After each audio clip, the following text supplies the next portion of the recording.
Yeah, that's better. Oh, hello. Today we're going to be looking at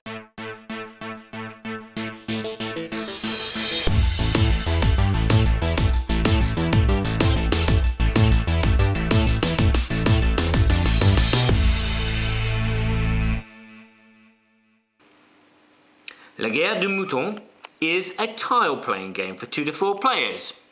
As you can see, these are the wonderful tiles that come with the game, and they are double-sided. So they have different features on either side. It's for 2 to 4 players, and each player will be a different coloured shepherd. And their job is to make a field of sheep their colour, the largest field possible. Okay, this sounds easy, but at the beginning of the game, every player will take one of these tiles, which will tell them which colour shepherd they are and what colour sheep they have to field. So there's strategy. Then everyone will take 4 tiles from the bag. So imagine all these tiles are in the bag. They will take 4 of these tiles and they will cup them in their hand like this so they can flick through them and have a look on both sides. You will then choose a starting player and place the starting tile in the middle of the table. And this is the starting tile, which is a bit of farmland. Then the starting player will take one of their tiles and they will place it adjacent, not diagonal, but adjacent, and obviously with the sides matching, so the farmyard matches the farm. It makes a nice little puzzle. Okay, their piece has touched one other piece in the game, so what they would do is then they would draw one more tile from the bag, and then play passes to the next player. The next player then takes one of their tiles and they place it there. So the yellow sheep is yellow sheep. So maybe that person is the yellow sheep player, or maybe not. They're just playing that so they could play a tile. Therefore, that player, their tile is touching one other. They will take one other tile from the bag. Play would then pass to the next player. The third player, he places a tile here. See, the red is touching the red and the farm is touching the farm. So he will get 2 tiles from the bag because his tile touched 2 other tiles. The same will happen if you place a tile and it touches 3 other tiles. That means that you will then take out 3 tiles from the bag. Wonderful, eh? Sounds simple, yeah? So after a while, the map will start getting bigger. As you can see, there's several finished fields here. There's a finished field of red here, there's a finished field of black there, and there's also a finished field of black there. Okay, so obviously at the moment black would score 6 points, where the red would only score 4.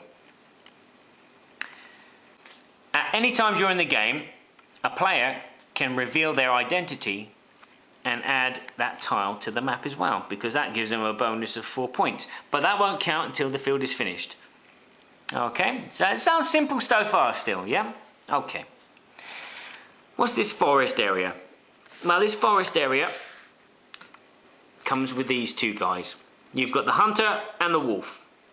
What does the wolf do? Well, if a wolf is in a forest, any fields that are finished, which have a forest as a border, at the end of the game, these sheep won't count because they're all dead. But if there's a hunter and a wolf in the forest, then the sheep survive. Now, how do you play these? Basically, on your turn, you can shout, "Wolf!" and then you can place the tile and claim your tile because it's touching one other tile. Or you can shout, "Wolf and hunter!" and you can place both. So therefore you'd place the wolf, you'd gain 1 tile from the bag, you place the hunter and gain another tile from the bag. Or you can shout any combination, 3 wolves and a hunter, or 2 hunters, and then place those tiles out and recuperate the tiles from the bag for the number of tiles that you are touching, obviously. The game will progress like this. Sounds simple, doesn't it? Yes, yes, yes. I thought it was simple. When I first started playing, I got as many tiles in my hand as possible. And when everyone else had depleted their tiles, I carried on playing on my own, which is how the game goes. And I was able to get the biggest field, the biggest sheep. But one thing I forgot that was in the rules is if you're the first person to deplete your hand of tiles, you get a bonus 6 points added to your largest field. If you're the second person to finish all your tiles from your hand, you get a bonus of 3 points. And if you're the third person to get rid of all your tiles, you get a bonus of 1 point. Le Guerre de Moutons is a board game that everybody should not approach sheepishly. Sheepishly. It is quite a good light family game. It's not really for the very young because it can be a bit complicated with the secret role of, you know, your colour of sheep that you've got to try and field. But that is a very nice element of the game. You have your tile, you know what colour you are. Do you start building your field now or later? And if so, do you use your tile to reveal your identity and get you that 4 extra points? Very, very nice. Also, the double-sidedness of the tiles gives you lots of opportunity, but that can slow the game down a bit. Because if you've got lots of tiles and you've recuperated more than anyone else, you'll go and take a bit longer because you've got to look on the back, and then there's the map, and as it gets bigger, there's less and less places for things to go. So that is a slight hindrance, but the fact that the tiles are double-sided, and you can use either the wolf on one side, or you can place the sheep with four of the same colour, which is hopefully your colour. You know, you've got that kind of decision to make. The component quality is very nice. The artwork is nice. It doesn't have the same kind of replay value as Carcassonne. Carcassonne has lots of replay value.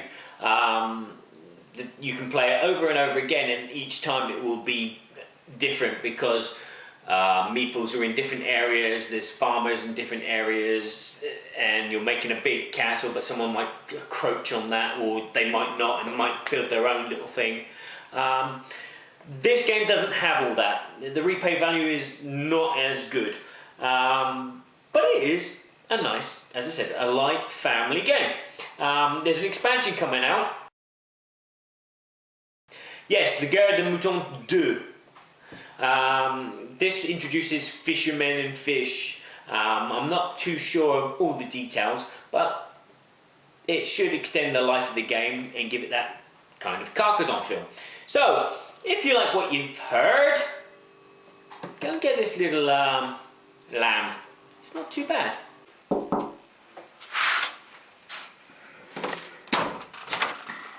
Oh, jingle bells, jingle all the way. Oh, can you shut the door, please? Oh, what fun it is to ride them.